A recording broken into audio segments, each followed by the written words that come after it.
begitu.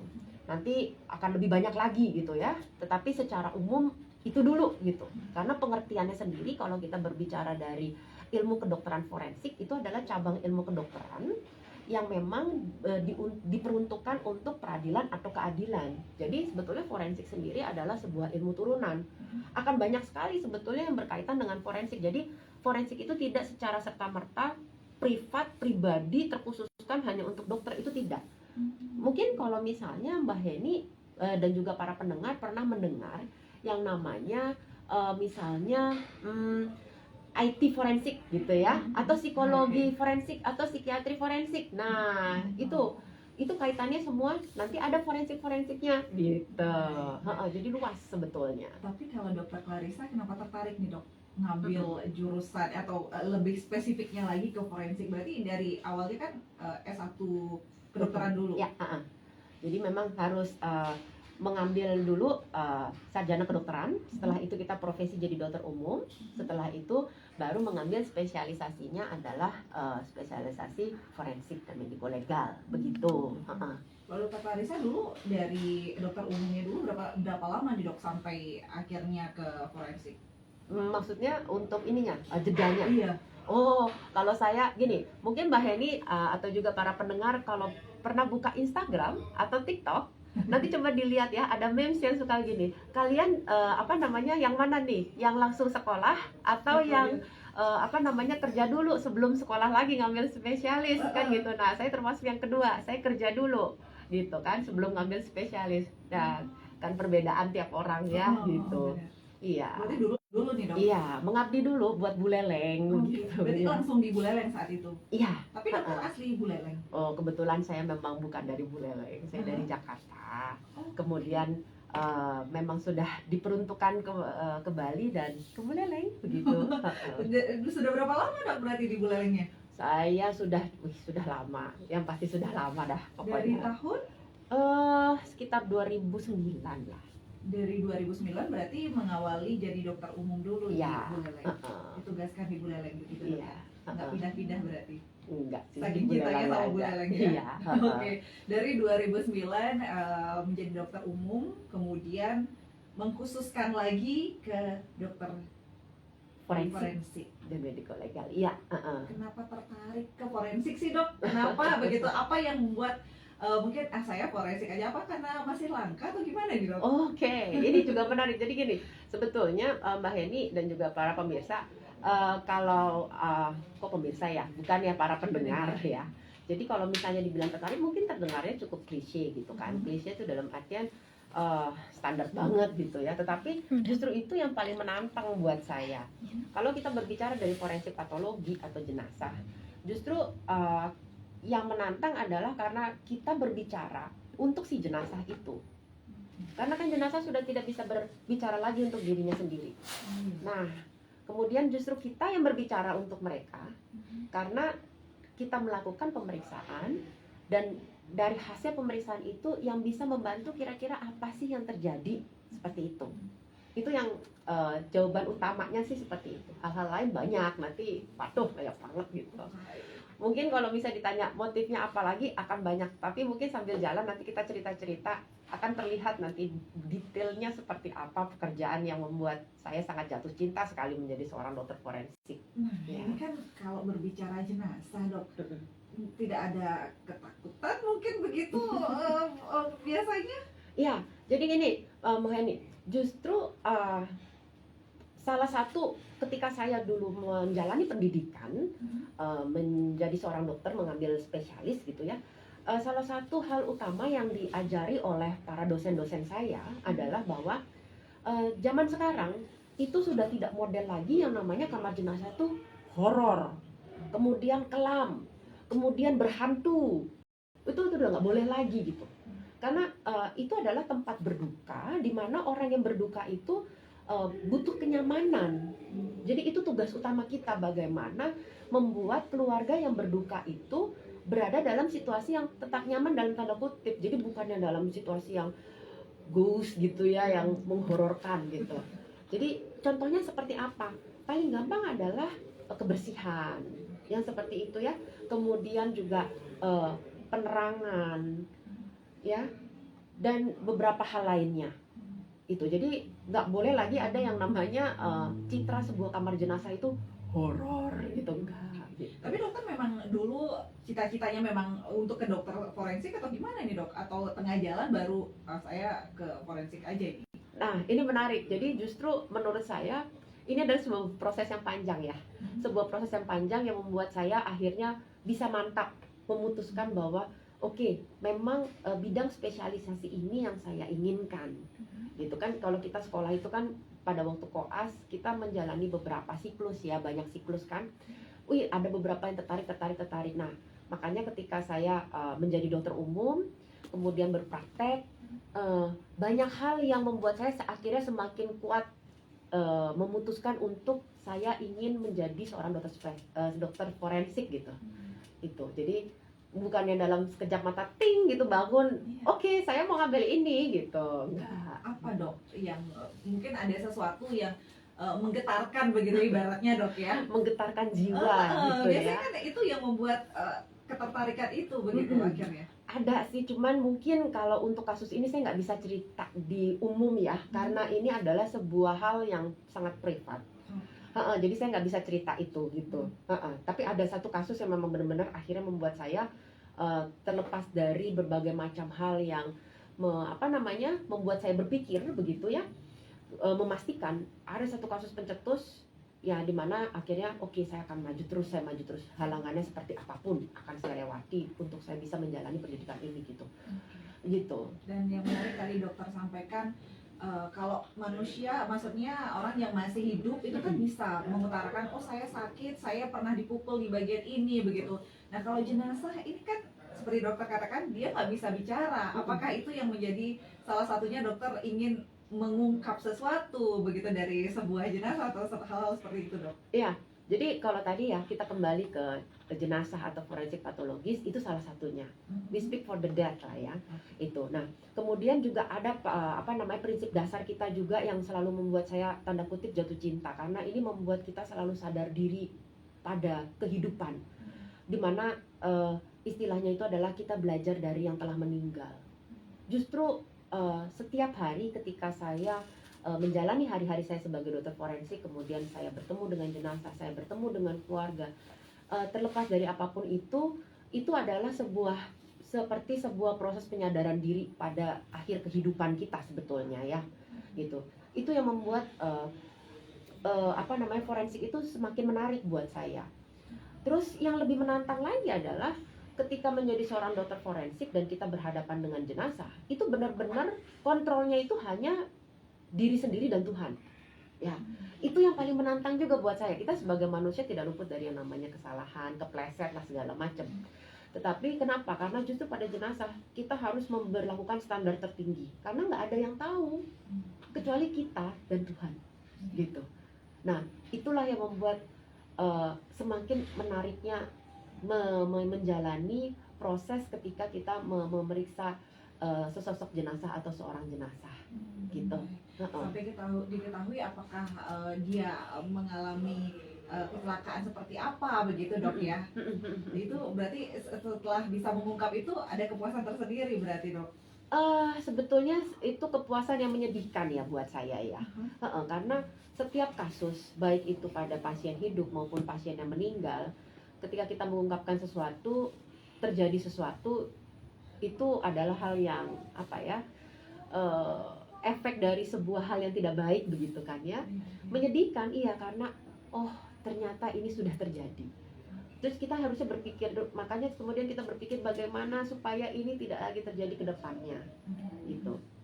Nah, itu yang paling penting sih. Jadi kalau berbicara tentang kepuasan tentu sulit dikatakannya, karena ada orang yang terluka sebetulnya di atas itu semua, begitu. Menangani jenazah, menangani pasien yang hidup juga. Iya, betul. Nah, ini menangani pasien yang hidup berarti ada misalnya kita pura-pura nih, oh saya tidak ada apa-apa begitu, misalnya tidak ada memukul, tidak ada gangguan gitu, ternyata setelah diperiksa oleh dokter forensik ketahuan, oh ini bekas ada pemukulan, ada hal-hal yang mencurigakan begitu dok ya?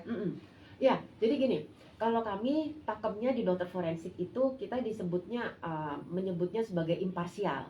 Jadi kalau kita kan secara umum sebagai seorang dokter itu kan tidak boleh simpati ya, bolehnya kita empati. Nah, tetapi kalau sebagai seorang dokter forensik itu kita selalu diajari imparsial. Dalam artian kita itu tidak memihak, gitu ya. Jadi ya ini yang kadang menjadi sebuah tantangan besar sekali. Karena kenapa? Apa yang terlihat di permukaan atau apa yang terlihat di umum itu bisa berbeda dengan apa yang kami lakukan pemeriksaan. Gitu. Dan kadangkala setelah kami melakukan pemeriksaan sekalipun kami mendapatkan data objektif seperti itu, dan ketika kami ungkapkan kembali, misalnya katakanlah korban atau pelaku akhirnya mengakui, tetapi mungkin di depan hadapan orang-orang mereka tidak mengatakan yang seperti itu, gitu.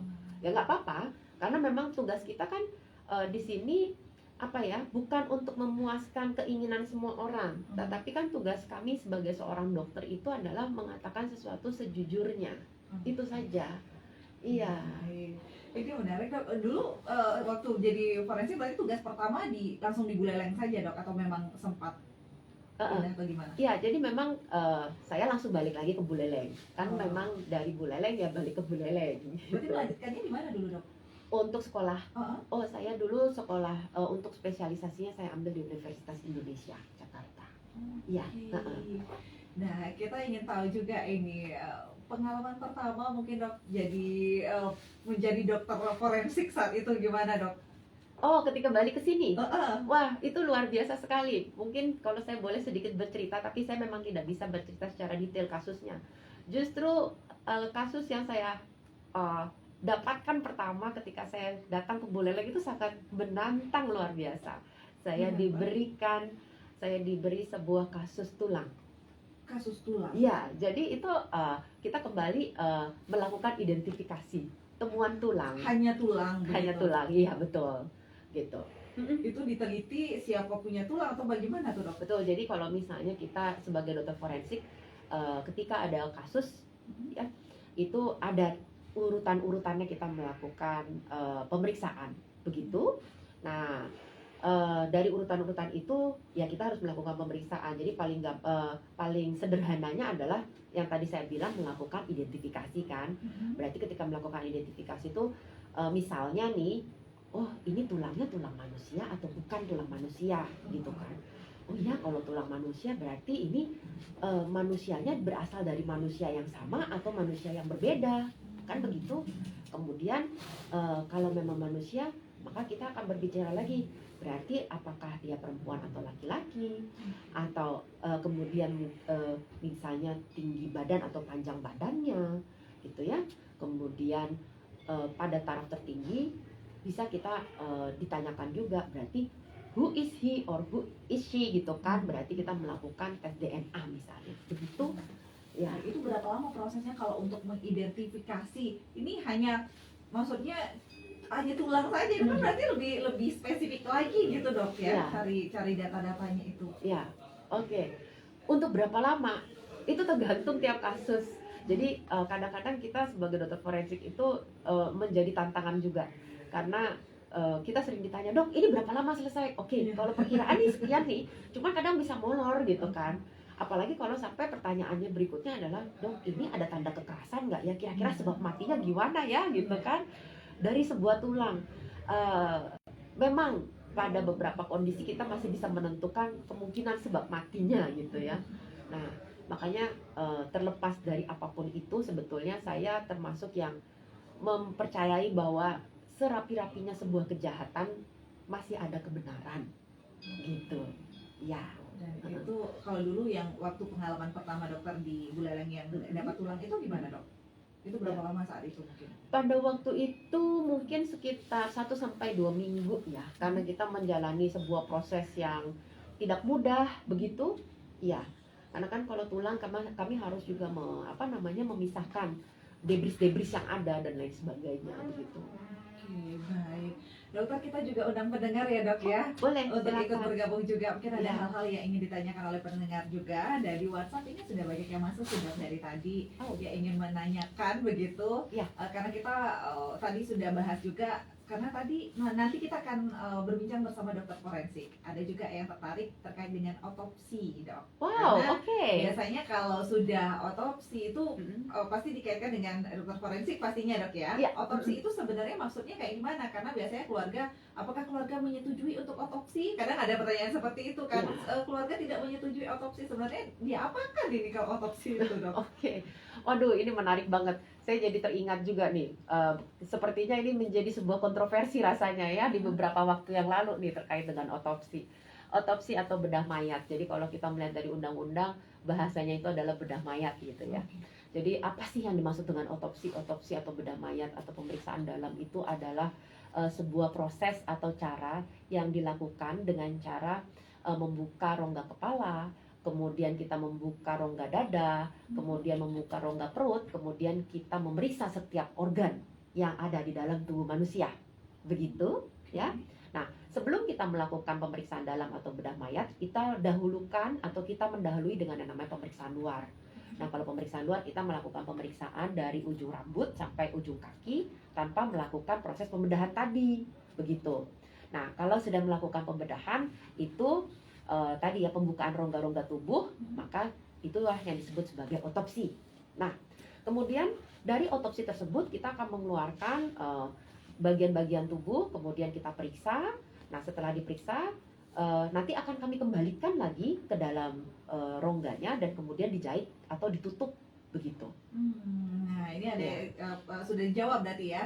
Apa yang dilakukan dengan organ dalam sesudah melakukan otopsi? Berarti dikembalikan ke posisi semula atau gimana nih, Dok? Iya, jadi gini, terkait dengan organ dalamnya kita akan kembalikan. Nah, sekarang tergantung dari jenis pemeriksaan berikutnya. Apabila sebagai seorang dokter ketika kita melakukan pemeriksaan, kemudian kita menilai perlu, maka dari organ tersebut kita akan mengambil beberapa potongan ya, misalnya bisa 2 cm kali 1 cm kali 0,5 cm untuk kita melakukan pemeriksaan berikutnya, yaitu pemeriksaan penunjang, yaitu histopatologi anatomi begitu. Nah, yang kita ambil potongan kecil-kecil itu sudah dipisahkan sendiri. Nah, sisanya pasti kita akan masukkan kembali begitu. Jadi kalau misalnya kayak otak ya kita kembalikan ke dalam rongga kepala. Kemudian usus dan lain sebagainya, mohon maaf ini pendengar dan bahana nanti kalau misalnya kurang nafsu makan ini saya jawab. Enggak, semoga tidak ya, Dok Iya, ya. iya, Karena ini tidak kita bahas. Iya, jadi horor nih. Jadi intinya adalah organ-organ dalaman pasti akan kita kembalikan. Kemudian untuk lidah pasti kita kembalikan lagi ke lidah. Jadi bagaimanapun juga kita akan tetap menghormati apa yang menjadi kepercayaan, karena beberapa kepercayaan meminta lidah itu harus tetap ada di dalam rongga mulut begitu. Begitu. Di posisi semula begitu ya, Dok ya. Betul. Dan sebelum di line telepon di WhatsApp juga ada yang menanyakan bagaimana katanya hubungan ilmu forensik dengan penyidikan, seberapa membantu proses penegakan hukum. Wah, ini ke hukum, Dok. Nanti, Dok ya. Satu penelpon dulu, Dok, di 24644. Selamat siang, Pro 1. Selamat siang, Pak Narte. Iya, baik. Iya, sama Henny, Pak Narte, silakan Numun. Selamat siang, Pak. Wah, ini Jakarta katanya, Pak. Jakarta ya, Dok ya, tadi disampaikan, Pak. Iya. Iya.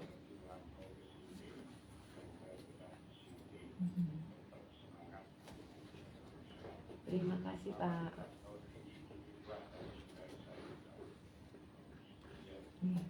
Oke.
yang dianggap oleh keluarga pasien kesalahan begitu ya di posisi pasien, apakah nanti forensiknya bisa menyelidiki mungkin ini benar ada kesalahan atau bagaimana gitu mungkin dok ya? Oke, Pak Narto, selamat pagi menjelang siang. Terima kasih sekali, ini menjadi sebuah pertanyaan yang menarik.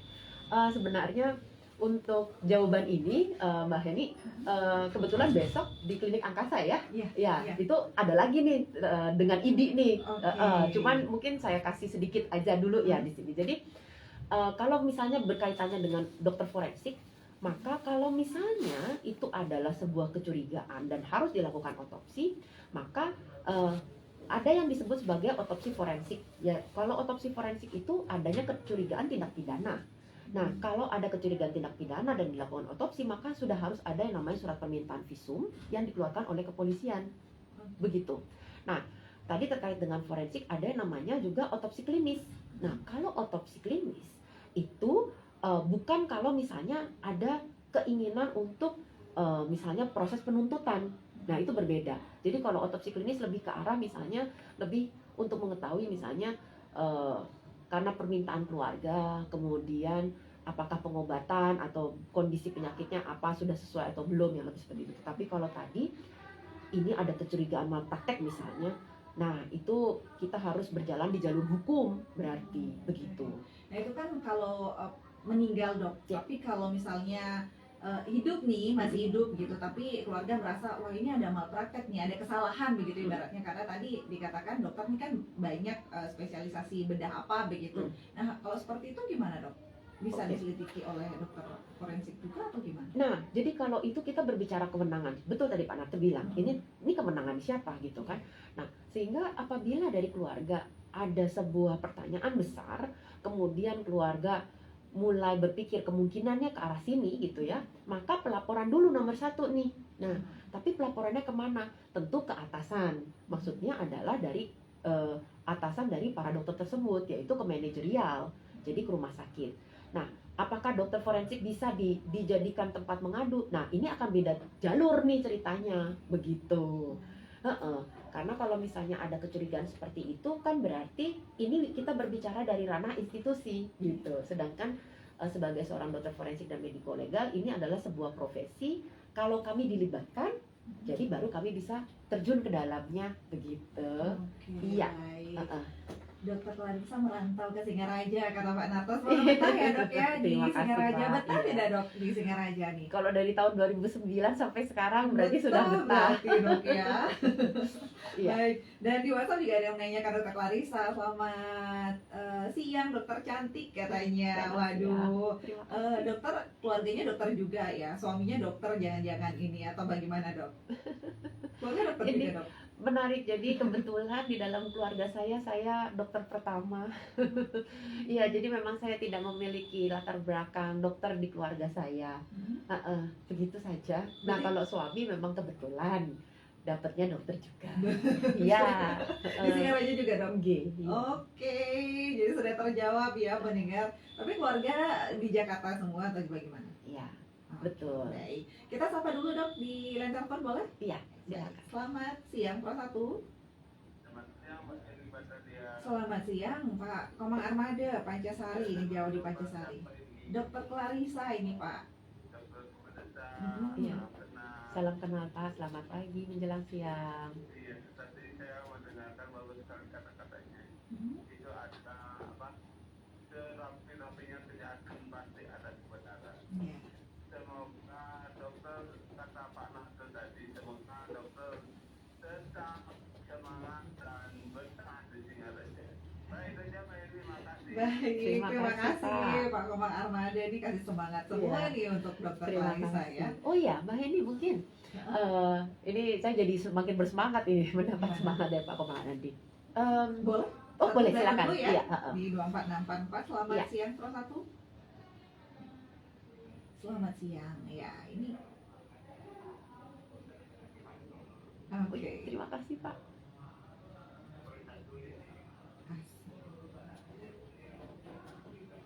Mhm.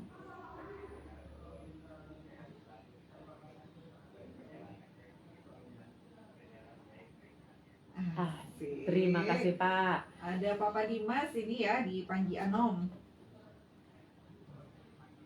Oke. Baik, terima Terima kasih kasih, Bapak Pak. Dimas. Terima kasih dari Pak Komang Armada dan juga Bapak Dimas. Iya. Mungkin dilanjutkan dok tadi. Oh iya, jadi gini, semangatnya. ada satu faktor lagi yang membuat saya semakin bisa mengatakan kenapa forensik itu menarik. Jadi ketika kita belajar forensik, ternyata menjadi dokter forensik itu kita tidak bisa sendiri, yang seperti tadi saya sampaikan di awal. Tidak bisa menjadi dokter yang sendiri itu bagaimana. Jadi justru kami ketika dulu pendidikan itu selalu diajari bahwa ilmu pengetahuan sosial kamu harus kuat. Begitu. Jadi kalau kita dokter biasanya kan kita terpaku dengan ilmu pengetahuan alam, eksaknya ya, ilmu eksak itu kan. Nah, tetapi ketika menjadi dokter forensik ternyata tidak seperti itu. Dulu profesor saya bilang seperti itu, saya masih berbingung-bingung. Tapi ternyata itu benar terjadi. Kenapa? Karena mungkin pengalaman paling besar juga adalah ketika COVID kemarin. Bagaimana kami harus belajar juga berkomunikasi dengan masyarakat, memberikan pemahaman-pemahaman, kemudian berkoordinasi dengan berbagai macam pihak, dan juga ketika ada kasus itu diperlukan sekali keterampilan sosialnya begitu. Dan itu adalah sebuah hal yang pembelajaran seumur hidup ya, karena tidak mudah ternyata gitu. Kemudian mungkin kalau ditanya lagi apa yang menjadi menarik menjadi dokter forensik, nah baru keluar semua nih Mbak Heni nih, makanya kalau membahas baru bisa saya keluar. Berikutnya apa? Menjadi dokter forensik itu menariknya adalah kami tidak harus diam di satu titik, jadi kami nggak harus di belakang meja. Kita justru bisa keluar dalam artian kalau pada kasus gali kubur. Nah tadi yang belum tersebutkan secara gamblang, gali kubur. Ada maksudnya yang sudah dikubur, digali lagi, dicek lagi nih. Betul sekali, betul. Dan itu menjadi hal yang sangat challenging sekali. Karena kalau orang pasti berpikir, oh kalau dokter kan maunya tempatnya nyaman, ber-AC atau enggak tertutup. Kalau jadi dokter forensik itu tidak boleh takut matahari, begitu. Harus berani tanning. Iya, jadi kami kalau misalnya gali kubur ke tempat, kemudian nanti mungkin pas waktu gali ya dibantu lah ya. Nggak kuat juga saya kalau disuruh nyangkul gitu kan.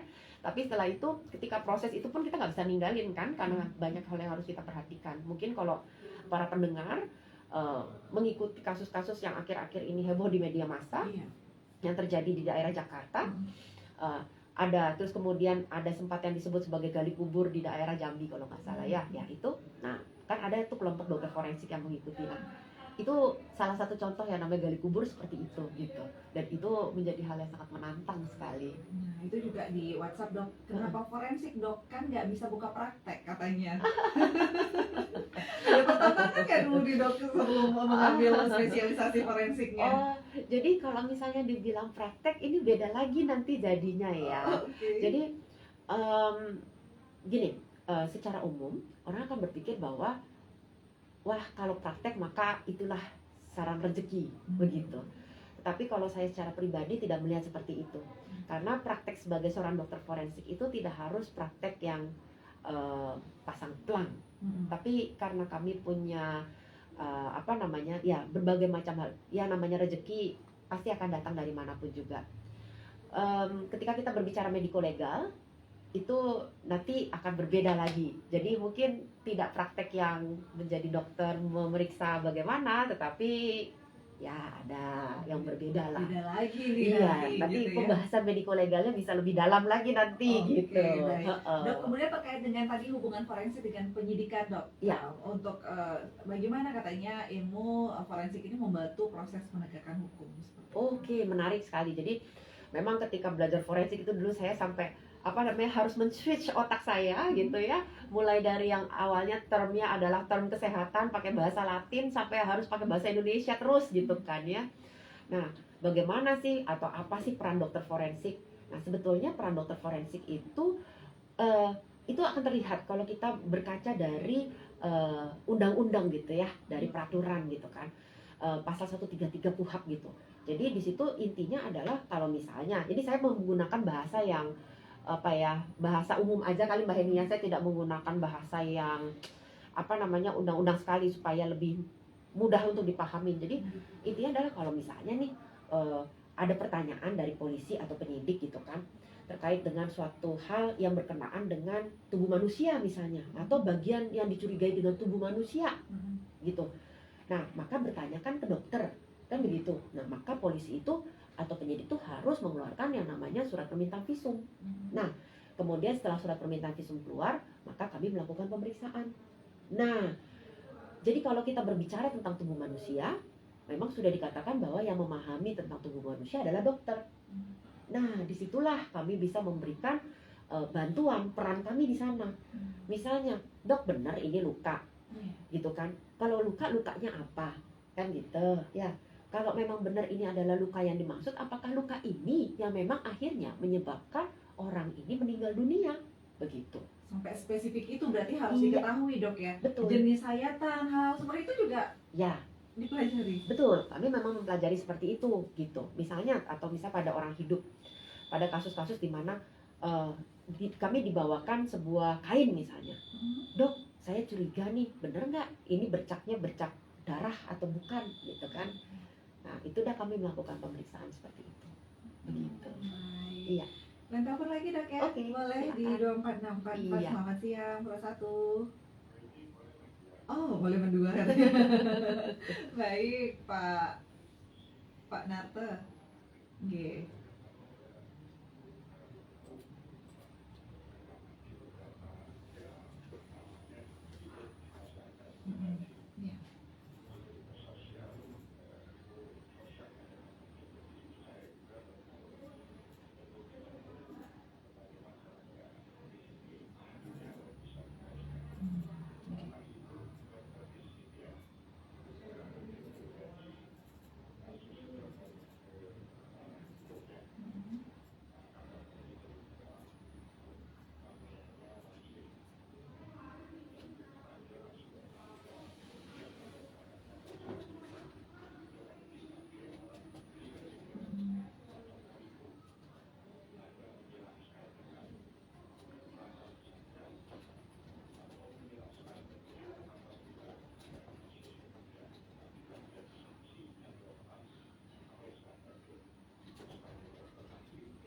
Ya.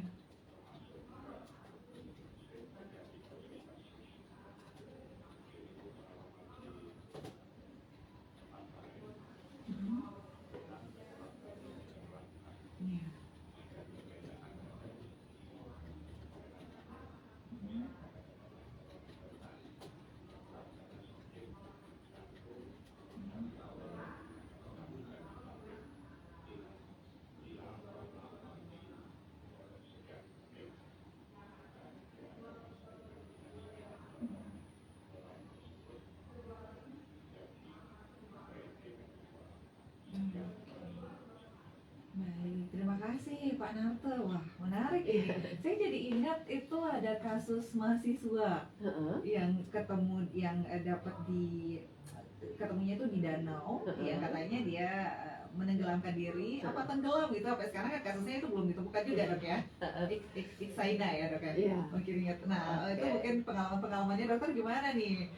Kalau biasanya jadi dokter forensik itu kasih keterangan saja atau mungkin sampai pengadilan jangan dokter bersaksi juga? Jadi ini menjadi hal yang menarik juga Mbak Hendy. Jadi kami ketika melakukan pemeriksaan, kemudian pada satu titik memang dari pengadilan itu Pak Hakim atau Bu Hakimnya menilai perlu untuk menghadirkan kami untuk memberikan keterangan ahli, ya kami akan dipanggil. Jadi pada beberapa kasus memang kami dipanggil ke pengadilan, kemudian nanti kalau sudah kami memberikan keterangan ahli, apa saja yang diperlukan, apa saja yang ditanyakan, itu yang akan kami jelaskan. Jadi intinya adalah membantu untuk membuat terang sebuah perkara atau suatu perkara, begitu. Membantu membuat terang sebuah perkara. Ya, semoga tidak tambah gelap kan. Oke. Kalau ini tadi mungkin terkait dengan gantung diri, begitu Iya. dok. Jadi ada perbedaan tidak dok? Gantung diri dengan ada orang yang menggantungnya. Iya. Jadi gini, ketika kita berbicara motif ya, cara kematian gitu, cara kematian apakah dia itu dibunuh atau bunuh diri atau pembunuhan begitu, ini menjadi sebuah hal yang cukup menantang juga buat kita sebagai seorang dokter. Karena memang begitu banyak parameter yang harus kami pertimbangkan, kami harus analisis lagi. Nah, karena memang kalau kita berbicara tentang cara kematian itu sifatnya bukan dalam hal yang benar-benar mutlak. Dalam artian begini, tugas kami adalah menentukan sebab mati. Nah, di dalam kami menentukan sebab mati, kami juga akan mencoba membantu penyidik atau polisi untuk menentukan cara kematian.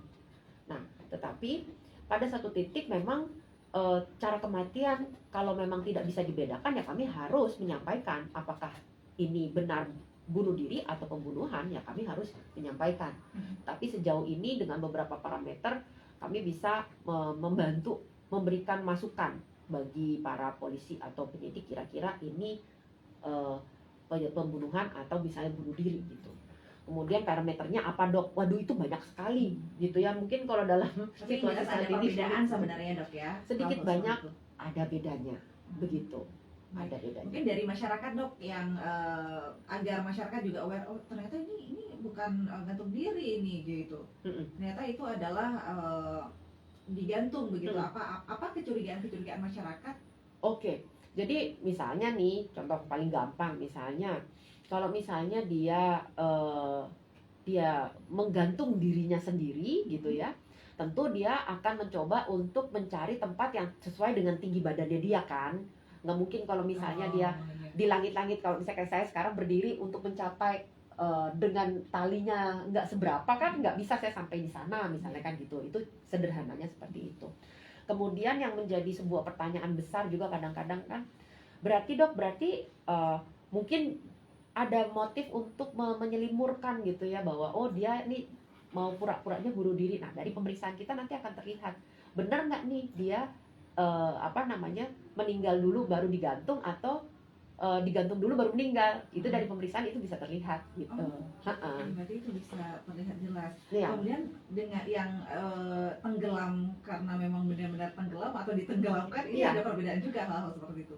Untuk hal-hal seperti itu bisa kita membedakan dari dari apa yang ditunjukkan oleh jenazah seperti itu. Kita juga bisa melihat ada beberapa petunjuk yang bisa kita kumpulkan ketika misalnya seseorang sampai dia berusaha supaya dia itu bisa ke atas gitu ya, maksudnya supaya dia itu bisa mencapai oksigen, nggak ditarik terus. Itu bisa ada beberapa hal yang bisa kita perhatikan bahwa oh ini lebih ke arah ada perjuangan nih buat korban gitu ya. Itu bisa terlihat gitu. Sejak jadi dokter forensik mungkin ada yang berubah nggak dok? Mungkin dari cara dokter memandang sebuah kematian begitu setelah jadi dokter forensik ini? Ya, kalau menurut saya mungkin sedikit banyak iya ya. Jadi hal yang mungkin buat beberapa orang aneh kali ya gitu. Jadi begini, prinsip saya jadinya terhadap jenazah itu tadi yang saya bilang, standar tertinggi itu yang kadang masih menjadi sebuah tanda tanya atau kurang bisa dipahami oleh orang-orang. Tapi saya tidak masalah begitu, karena kenapa?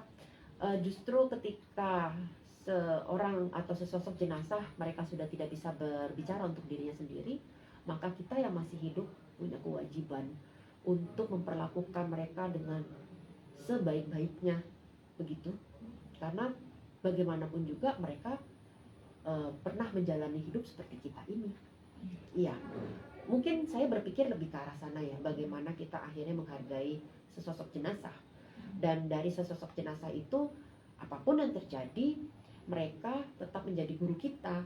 Karena dari pengalaman hidupnya, dalam artian begini, mungkin pada sesosok jenazah saya tidak mengenal keluarganya, tidak mengenal siapa beliau, tetapi ketika beliau sampai di tempat kami, kemudian kami melihat interaksi keluarga dan sebagainya macamnya, di situ kami jadinya belajar tentang kehidupan sedikit atau banyak. Gitu. Walaupun ibaratnya kalau sudah meninggal kan nyawanya sudah tidak ada begitu. Kalau misalnya kita melihat ya sudah dia tidak bernyawa begitu kan, tapi dokter setelah jadi dokter forensik ini jenazah ini jadi sangat tertinggi gitu, Dok. Betul, karena di sini kita melihat bahwa pada sesosok jenazah itu dia tidak berdiri sendiri ternyata. Mereka itu tetap menjadi bagian dari keluarga, adat istiadatnya yang tetap melingkupi almarhum. Iya, jadi loh maksudnya gimana dok? Bahwa ternyata kita harus memahami bahwa oh pada jenazah yang ini beliau menganut agamanya misalnya ini memiliki latar belakang budaya yang ini, maka kami harus memperlakukannya seperti ini. Kan mereka tidak mungkin berbicara lagi pada kita, gitu. Nah nanti hal-hal seperti itu yang membuat kita semakin awareness kita, kesadaran kita menjadi lebih tinggi. Ya, tapi itu kan proses pembelajarannya Mbak Heni ya, kadang kita juga perlu ditingkatkan kemampuan kita untuk sampai ke arah sana gitu. Tapi dok, kalau sudah bahas jenazah begitu kan pasti masyarakat walaupun dokter bilang ini tidak ada yang horor begitu, tapi pernah nggak dok mengalami kejadian-kejadian mistis mungkin horor begitu karena kita berurusan sama jenazah ini jadi di sampingnya kan pasti masih ada begitu kalau kita percayanya seperti itu dok. Nah tapi ya mungkin kalau dari saya pribadi untungnya saya bersyukurnya adalah saya tidak pernah mengalami hal-hal seperti itu. Iya, jadi sehingga apapun hal yang kita lakukan sebisa mungkin yang terbaik sajalah buat jenazah tersebut gitu. Tapi tidak sih, untungnya enggak, saya tidak pernah mengalami horor-horor gitu. Baik. Tapi dok, kalau kan ada tuh film-film mungkin ya kalau kita melihat film dokter forensik itu sampai menghayal kejadiannya si jenazah itu kenapa sampai meninggal. Dokter gitu juga nggak sih dok? Oh ini karena ini meninggalnya gitu dok. Oh, jadi kalau saya terutama gitu ya, ketika kita melakukan pemeriksaan, kemudian kita melakukan analisis sampai sintesis juga dan mengambil sebuah kesimpulan, tentu ada sebuah proses begitu ya. Nah, di dalam proses itu ya antara membayangkan, mencari literatur dan lain sebagainya, pemeriksaan secara detail ya jelas harus dilakukan begitu. Iya. Wah, luar biasa. Tapi dok, mungkin ada satu yang dokter tak terlupakan begitu yang ada di meja dokter begitu yang dokter hadapkan di ruang forensik itu mungkin apa dok? Momen tak terlupakan mungkin dok? Momen unik mungkin yang menarik? Nah, kalau saya secara pribadi ya, justru setiap kasus itu punya keunikannya masing-masing. Jadi klise banget dong, iya, karena buat saya tidak ada kasus yang sangat mudah, gitu. Tidak ada kasus yang sangat mudah. Kenapa? Karena justru kasus yang tampak mudah itu yang paling harus kita curigai, itu sebetulnya menantang. Karena kalau kita sudah menganggap sebuah kasus itu mudah, kita bisa tergeleser gitu ya, jadinya kurang aware, ya kewaspadaan kita jadi kurang. Justru itu yang membuat saya semakin ini ya, memperlakukan setiap kasus itu pokoknya equal dalam artian memiliki taraf yang tidak boleh saya sepelekan begitu. Oh ya, dan satu lagi yang menarik begini, Mbak Heni, menjadi seorang dokter forensik karena kita juga berhadapan dengan korban maupun kadang juga tersangka pelaku gitu kan ya. Yang menarik itu justru bagaimana kita sebagai sesama manusia bisa melakukan hal yang sama. Meskipun maksudnya apa? Begini, kadang kalau kita sudah melihat atau kita sudah tahu bahwa oh ini tersangka gitu ya, ternyata ada sumpah dan janji kami sebagai seorang dokter yang tetap mengikat bahwa kami harus memperlakukan tersangka itu tetap sebagai manusia. Jadi ini menariknya, jadi kita tidak boleh membuat penghakiman secara tersendiri kepada si tersangka pada waktu kita melakukan pemeriksaan.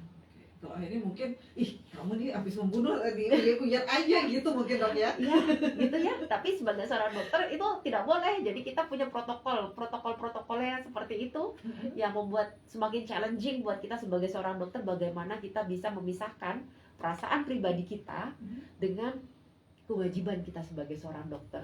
Oke, luar biasa. Ini menginspirasi juga. Dok, mungkin satu disampaikan untuk pendengar juga dok. Mungkin ada nih punya anak, ponakan atau yang mendengarkan nih ingin begitu dok ya, atau tertarik dengan dokter forensik tapi masih ada ketakutan mungkin aduh nggak gini nanti atau bagaimana dok cara untuk menjadi dokter forensik, berapa lama mungkin proses untuk menjadi dokter forensiknya seperti itu dok. Mungkin bisa disampaikan dulu dok.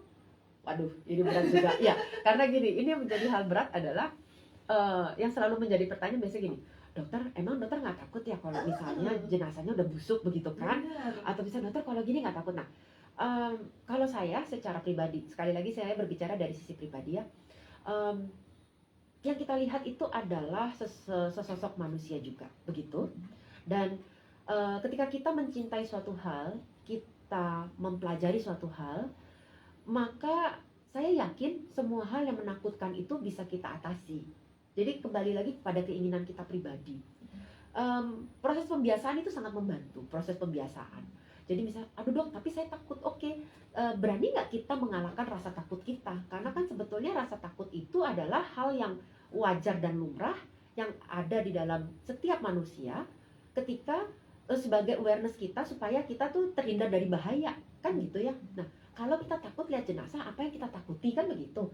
Nah, apakah yang kita takuti itu adalah jenazah itu, atau justru apa yang menimpa pada jenazah itu, atau justru kita takut ada tersangka yang sebetulnya di sekitar dari jenazah itu sehingga bisa terjadi hal serupa pada kita, kan gitu.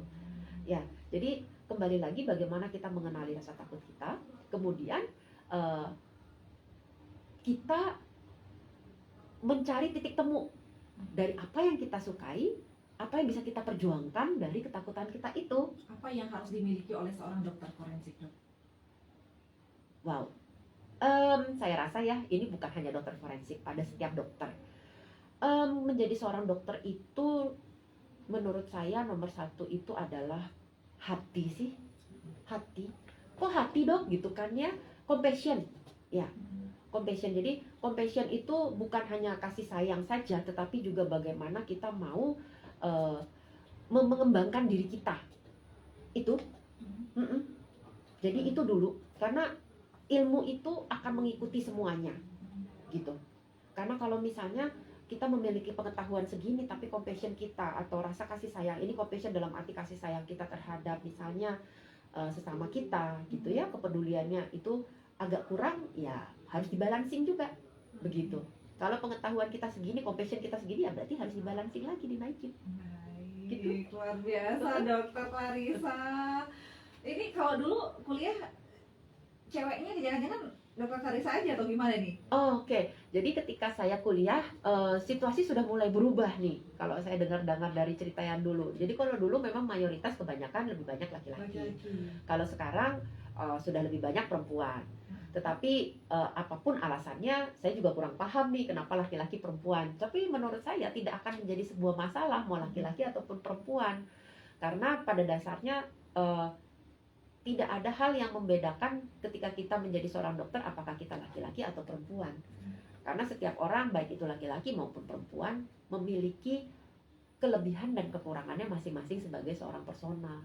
Gitu aja. Oke, seorang perempuan menjadi dokter forensik, Iya. itu mentalnya begitu kan dok. Biasanya perempuan cepat mewek begitu kan dok, cepat terharu kalau apalagi lihat orang yang meninggal, hal seperti itu. Tapi dokter Clarissa membuktikan enggak.